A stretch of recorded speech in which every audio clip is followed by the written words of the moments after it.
So I love, love, love Google Forms and Google Docs for assessing.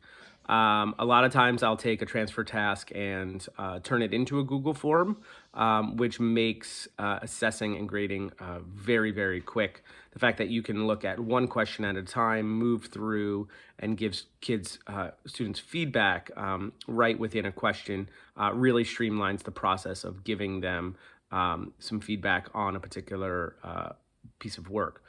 Um, Oftentimes, too, in transfer tasks, we'll have them work through in a Google form, and they'll work in partners, which will reduce the number of documents that we are um, turning back to the kids with feedback and assessing.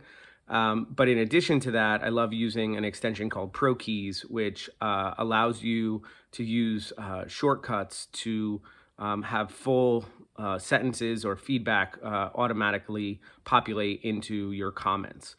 So similar to using the comment banks in Docs where you can store your comments, this is another way to sort of save feedback that maybe you use pretty often, or maybe something that you're really trying to work on or highlighting.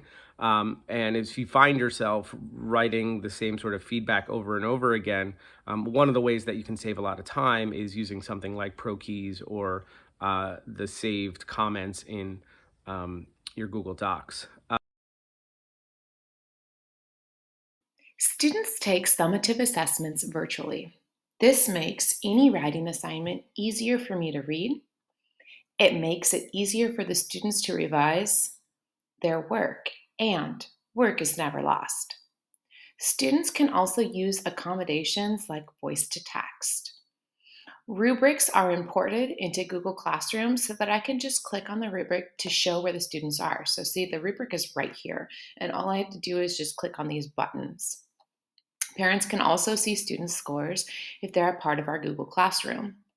After scoring the summative assessment, I voice record personalized feedback for each student using Google Talk and Comment. This is an extension, and it's free. But Bulgaroo, this one down here, it's also free, can be used too. The links to the feedback are embedded into the private comments of student work. So once they're done, then there's a box down here and it says private comments. I'll copy the link and I paste it in there. Feedback can be very personal when written and can be taken out of context and internalized negatively. By voice recording feedback, I can use warm, friendly tones to help my students learn to receive feedback and grow their growth mindset. The goal of feedback is to influence my learners and either motivate the continuation of their good work or point out what needs improvement, or even both.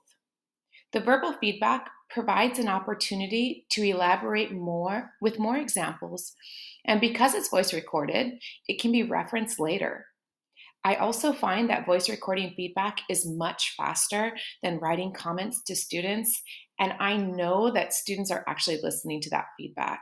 Whereas, if I'm going to be honest, I always felt like I was wasting my time by handwriting comments to students. I really felt like they never read them. Typically, once students hear their feedback, they're ready to make changes to their assessment. And I usually hear them saying things like, "Oh, that's it," or "I can't believe I forgot that." And this is the best part, they say, "Can I go back and make changes now?"